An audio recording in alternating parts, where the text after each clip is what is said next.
Right, right. So talk us through, you just gave us a lot of different statistics.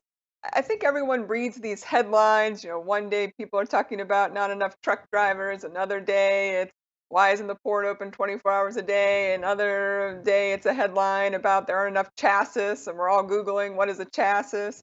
So talk me through what you really see as the biggest problems and challenges that have really caused this situation right now.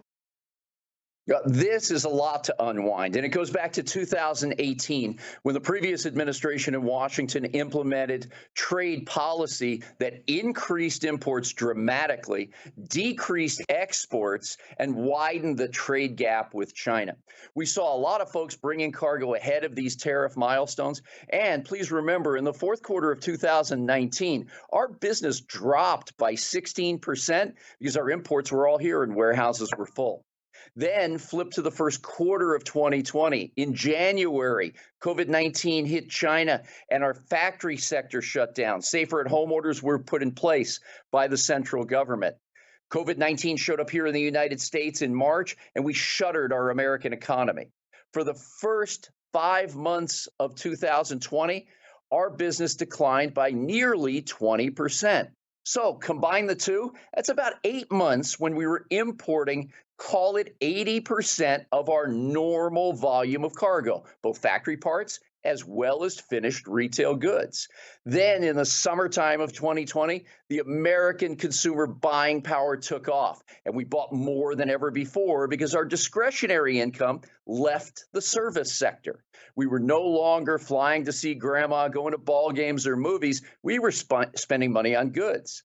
Some of us worked from home. We thought we needed a new refrigerator or couch, maybe even a patio set. We started buying a lot of products. I picked up golf after 15 years away from the game, bought clubs, shoes, and clothing. It has not helped my game, but I was part of that American consumer buying strength. And the retail community has tried for the last 17 months just to keep up with our demand. On the labor side, we've got three main sectors of workers that are really important to us. First, the dock workers here at the ports of Long Beach and Los Angeles. They've been on the job an average of 6 days a week since the pandemic began. We now average more than 15 ships working per day at the Port of LA. That's a 50% jump in vessel productivity right here on our docks. And the average vessel that comes in loads and unloads its entire ship at more than 11,000 container units. That's the best in the business today. But then we've got truck drivers. The American Trucking Association says that we're 80,000 drivers short nationwide, and my estimate is that we're at least 3 to 4,000 short on our port drayage system. Over to the warehousing complex, where we boast 2 billion square feet under roof from the shores of the Pacific to the desert region of Southern California. We have a paucity of workers. Some folks left the industry, went to other segments. Right now, there are 400,000 warehouse jobs open in the United States and about 8 or 9,000 here in Southern California.